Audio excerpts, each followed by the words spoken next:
animal lokola nga lingo bunda na 5 chantier nga moko nazona ba arbitre na bino mibale natikeli bino mibale ekobunda bonyama la fondation toujours papi bakukiolo la fondation boyoka pe bic rouge bana cango nyemie animal oza champion toboyi te me awa ye eza cango nga na kapral naza présent mpona kofronte yo bunda boye te bakoki kobunda boye te 5 chantier kita tika animal babunda na biki rouge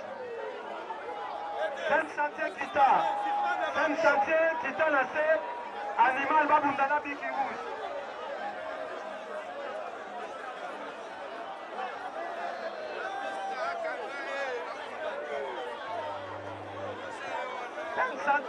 chantier kita likolo ya ring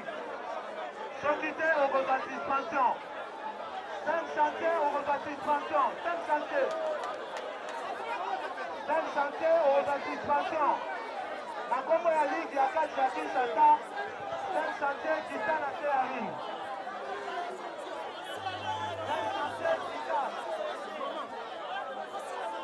5 chantier eza komba na yo te kita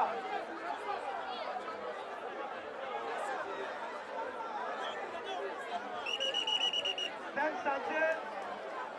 de la combat na yo comme ça ba organisateur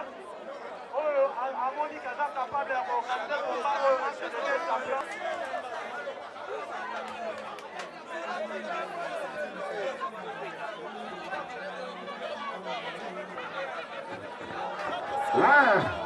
ça c'est l'ambiance qui vient ici au Tchango à la présence de la fondation Papi Bakukiolo 5 chantiers et champion animal. Balobi Tchango.